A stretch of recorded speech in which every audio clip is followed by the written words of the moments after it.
এ যেন হাইতিকে নিয়ে রীতিমতো ছেলেখেলা করলো 5 বারের বিশ্ব চ্যাম্পিয়ন ব্রাজিল। দর্শক, বিশ্বকাপের দ্বিতীয় ম্যাচে হাইতিকে 3-0 গোলে উড়িয়ে দিল সেলেসাওরা। দর্শক, বিশ্বকাপের গ্রুপ স্টেজের দ্বিতীয় ম্যাচে আজ বাংলাদেশ সময় ভোর 6টা 30 মুখোমুখি হয় ব্রাজিল বনাম হাইতি। ম্যাচের শুরুতে ব্রাজিল এগিয়ে যায় মাতিয়াস কুনহার গোলে।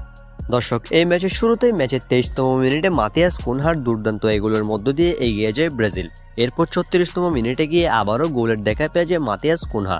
ভিনিসিয়াস জুনিয়রের বাড়ি দেওয়া দুর্দান্ত বল থেকে বাঁ পায়ের জোরালো শটে বল আবারও জালে পাঠান কুনহা 36তম মিনিটে। 36তম মিনিটের মধ্যে মাতিয়াস কুনহার 2 গোলে এগিয়ে যায় ব্রাজিল 2-0 গোলের ব্যবধানে।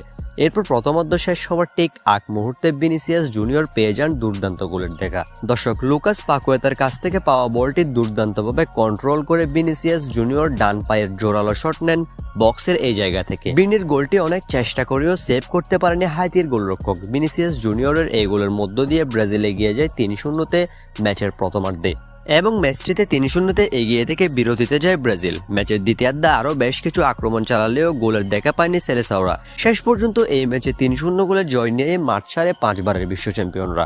বর্তমানে ব্রাজিলের পয়েন্ট 4, প্রথম ম্যাচে ড্র এবং দ্বিতীয় ম্যাচে জয়ের মধ্য দিয়ে বর্তমানে 4 পয়েন্ট নিয়ে সি গ্রুপে অবস্থান করছে সেলেসাওরা।